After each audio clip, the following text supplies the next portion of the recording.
Hello students, my name is Shazia Khan. Today's subject is Civics, Standard 8, Chapter number 2, the Indian Parliament.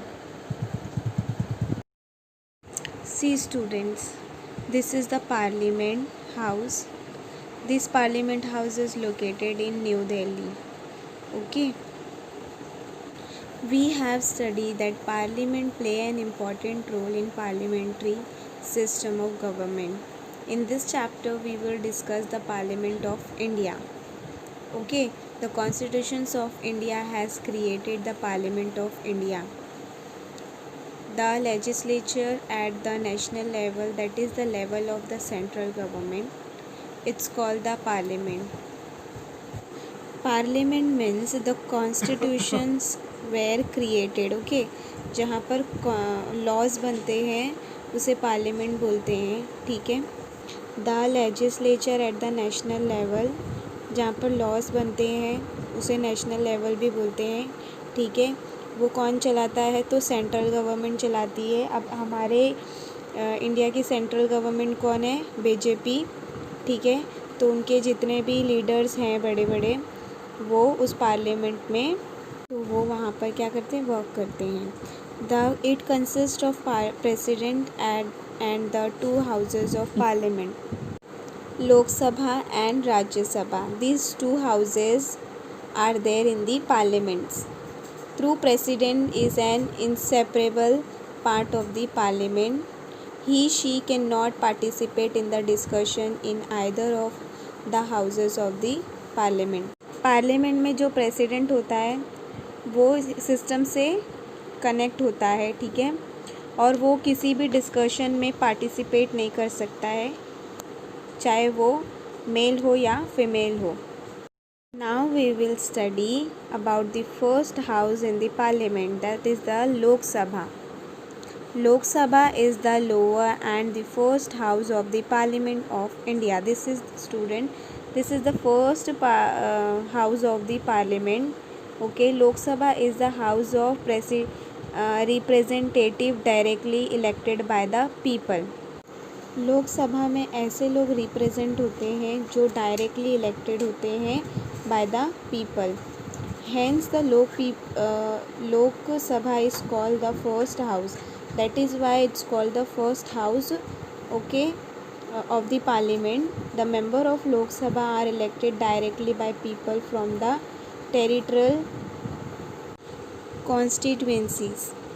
The tenor of Lok Sabha is 5 years. अब जो 5 साल में एक बार election होता है, okay, तो लोकसभा का इलेक्शन होता है. ठीक है. The election take place after every 5 years. वो हर 5 साल में एक बार होता है. This election are known as general election. उस इलेक्शन को हम क्या बोलते हैं? जनरल इलेक्शन बोलते हैं. ठीक है. हर साल नहीं होते इलेक्शन. लोकसभा के इलेक्शन जो है वो 5 year में एक बार होता है. ठीक है. However, there are examples when the Lok Sabha was dissolved before the completion of 5 year. Election held in such a case are called mid-term election.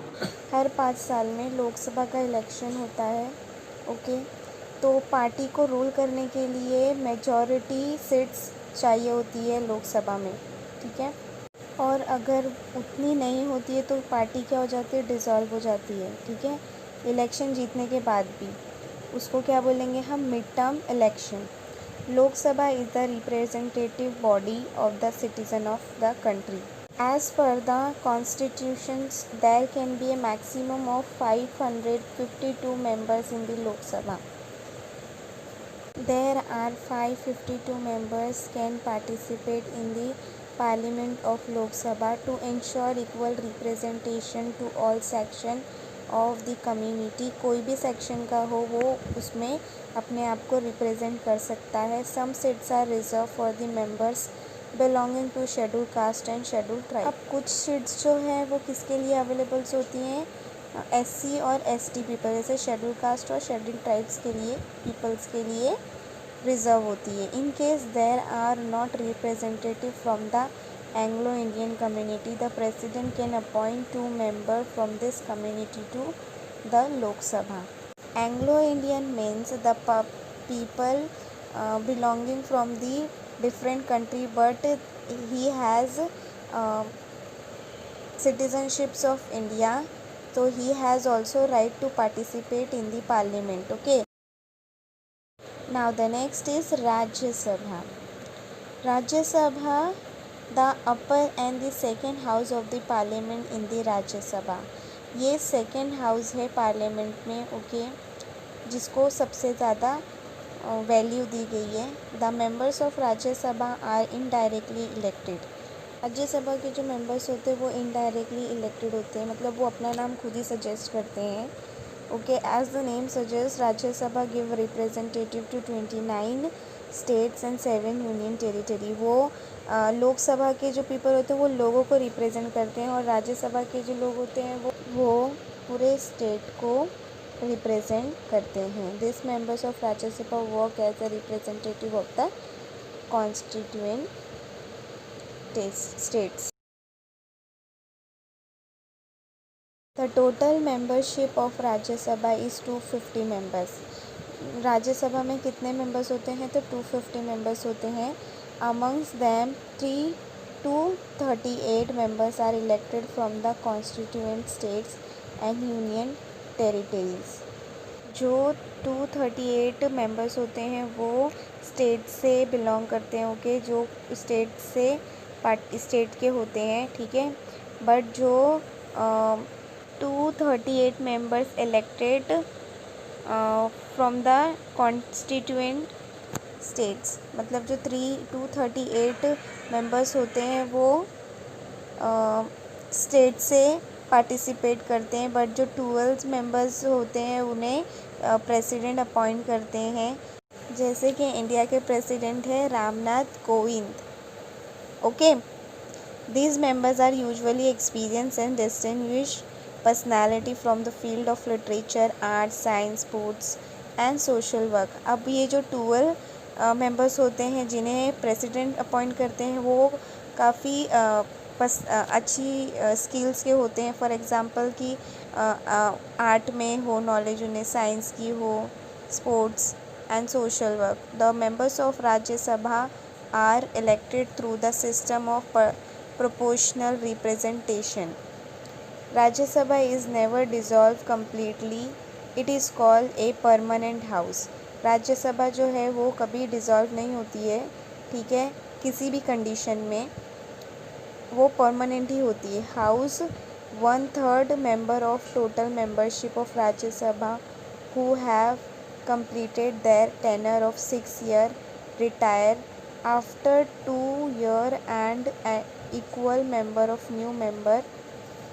In the Rajya Sabha there are limited members. Okay, but Rajya Sabha function continuously. Any persons contesting for the election of Rajya Sabha must be an Indian citizen and he must have completed 30 years of age. Means age should be 30 years of and should be Indian citizen. Students, what is Lok Sabha and Rajya Sabha? Now the next is function of parliaments. After understanding the basic of Lok Sabha and Rajya Sabha, we will now review their function. अब हमने क्या पढ़ा? Lok Sabha and Rajya Sabha. अब हम पढ़ेंगे कि how laws make in the Lok Sabha and Rajya Sabha. Okay, formulation of laws. In order to achieve welfare of people and objectives of constitution, the parliament has to formulate new laws. Parliament has a right to make a new laws for the betterment of people. Also, outdated laws are repealed. Necessary changes are made in some laws. Some necessary changes will be happen in the laws also.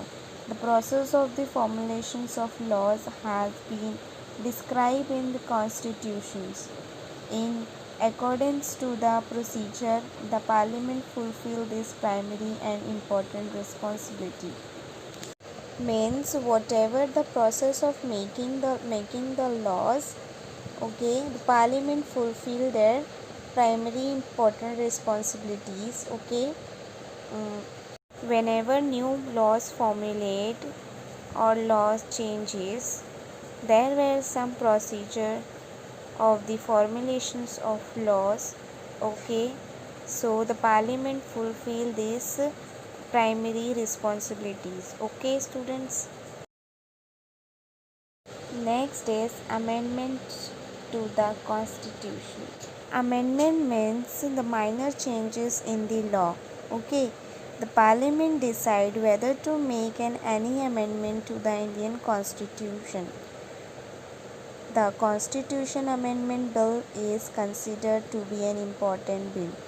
जो भी amendment bill होगा, ठीक है, वो बहुत ही important उसे consider किया गया है. The parliament discuss why the amendment bill is require and decides whether to accept it और नॉट. बट पार्लियामेंट ने इस चीज़ पर डिस्कस किया कि ये अमेंडमेंट बिल क्यों इतना इम्पॉर्टेंट होता है, why it acceptable. The constitution mention various ways of amending the constitution. तो कॉन्स्टिट्यूशन ने क्या बताया, बहुत सारे तरीके बताए जिसके थ्रू कॉन्स्टिट्यूशन में जो है चेंजेस आ सकती है. There are follow few provision in Indian constitution are amended by simple majority of parliament. Some provision require special majority of the parliament. Few other provision are amended by special majority plus consent from more than half of the constituent states. Means जब amendment bill pass होता है तो उसके लिए majority of members जो है वो important होते हैं, ठीक है. ज़्यादा मेजॉरिटी में पीपल्स अग्री करेंगे तो ही अमेंडमेंट बिल पास होता है. That is why amendment bill is important for the constitutions of law, okay. Now the Speaker of Lok Sabha. In the very first meeting after the election of Lok Sabha, the member of Lok Sabha elect a speaker and deputy speaker. Lok Sabha function under the guidance and control of the speaker. जब election के बाद first day होता है लोकसभा में, तो अलग अलग party जो है वो अपने स्पीकर खड़े करती है और फिर उनके लिए वोट होता है, ठीक है. जिसको ज़्यादा वोट मिलते हैं वो उस पार्टी का स्पीकर बनता है. फॉर एग्ज़ाम्पल बीजेपी, कांग्रेस ने अपने अपने स्पीकर्स खड़े किए, ठीक है. तो उनके लिए क्या होगा, वोटिंग होगी और जिसको मेजॉरिटी ऑफ वोट मिलेंगे वो स्पीकर्स बनेगा, ठीक है. Lok Sabha function under the guidance and control of the speaker.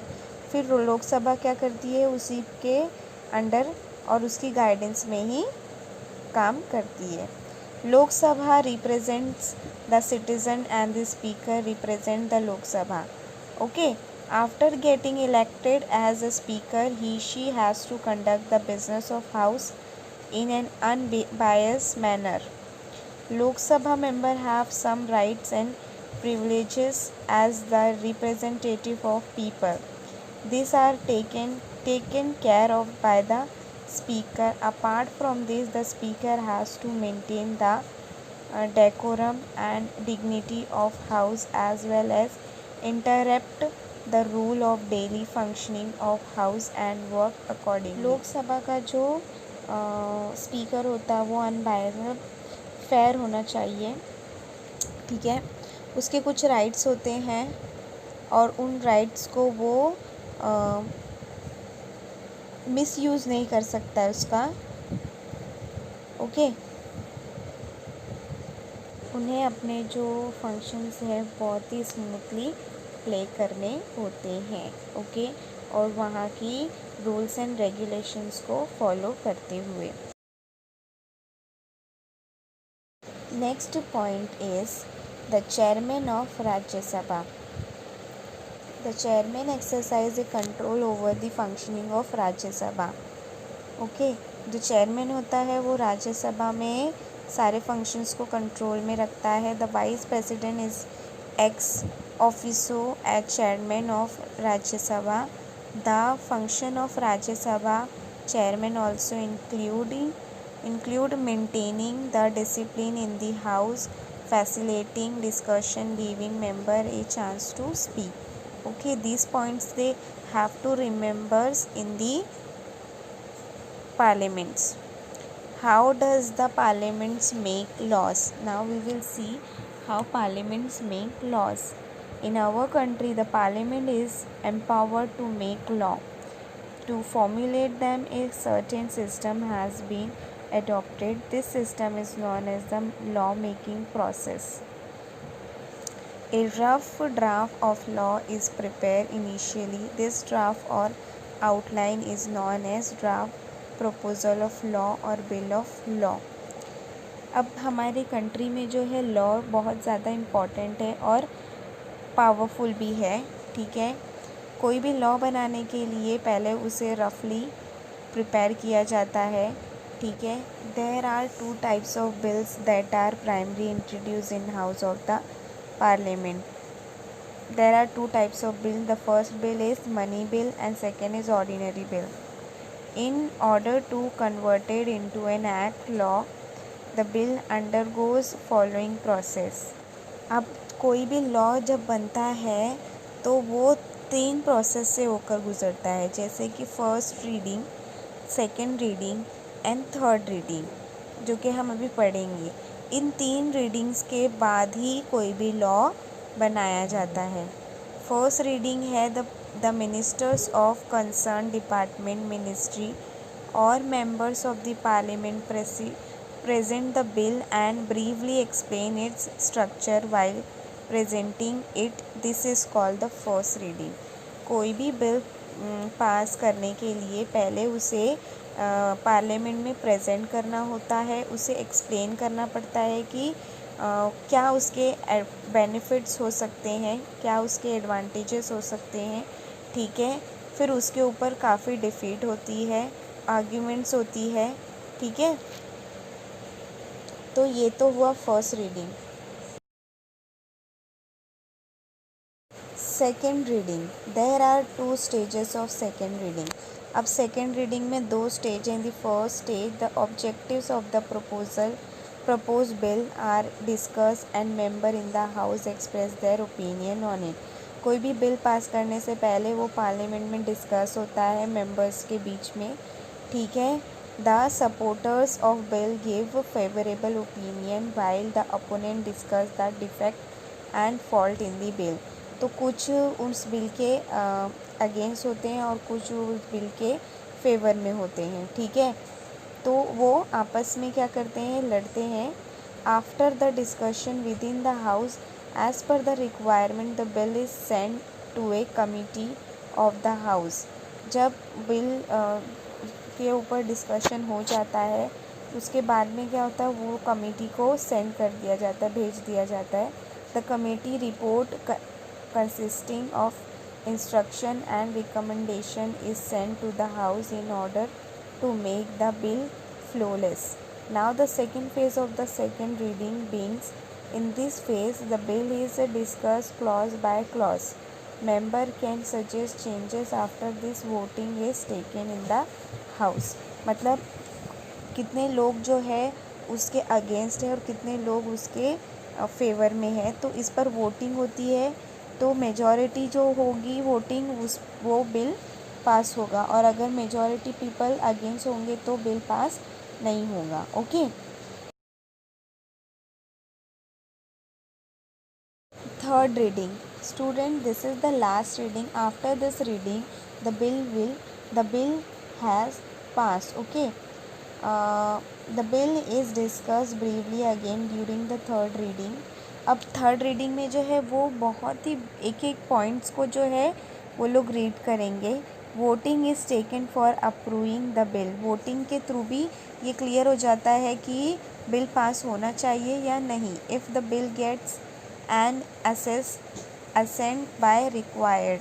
अगर रिक्वायर होगी तो ही बिल पास होगा, अदरवाइज वो वहीं पर रिजेक्ट हो जाएगा. Majority then the bill is considered as pass by the house.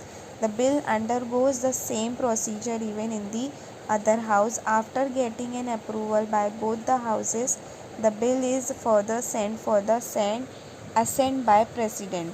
जब बिल के ऊपर पूरा डिस्कशन हो जाता है तो उस बिल को किसे भेजा जाता है, प्रेसिडेंट के पास भेजा जाता है. If there occurs a difference of opinion between Lok Sabha and Rajya Sabha over a specific bill, the future of this bill is decided in a joint meeting of both the houses. अगर bill के ऊपर कोई points रह जाता है, ठीक है, future में आने में कोई प्रॉब्लम हो सकती है उस बिल के ऊपर, तो वो लोग क्या करते हैं, लोकसभा एंड राज्यसभा के जो मेंबर्स हैं वो बैठकर उस एक मीटिंग लेकर उस टॉपिक के ऊपर डिस्कस करते हैं. आफ्टर द फाइनल असेसमेंट, जब उनका डिस्कशन ख़त्म हो जाता है उस टॉपिक से, तो वो फाइनल असेसमेंट बताते हैं अपना, एंड क्या करते हैं, सिग्नेचर करके उसको अप्रूवल दे देते हैं कि बिल पास होना चाहिए या नहीं. सिग्नेचर किसकी लगती है, प्रेसिडेंट की. The bill is converted into the law and the law is made. और जब वो बिल पे साइन हो जाती है, सिग्नेचर हो जाती है प्रेसिडेंट की, तो वो बिल क्या हो जाता है, लॉ में कन्वर्ट हो जाता है. तो वो क्या हो जाता है, लॉ बन जाता है, जिसे हर किसी को फॉलो करना बहुत ही ज़रूरी होता है. तो these things happen when we will see in the parliament. Okay, parliaments में ये सारी चीज़ें हैं, Lok Sabha, Rajya Sabha, how laws make. Okay, तो these points you have to remember students, because these things will come in your future also. Okay, I hope you all are understood this chapter. This chapter is completed. Students, if you have any doubt, any queries, you all can ask me. Thank you.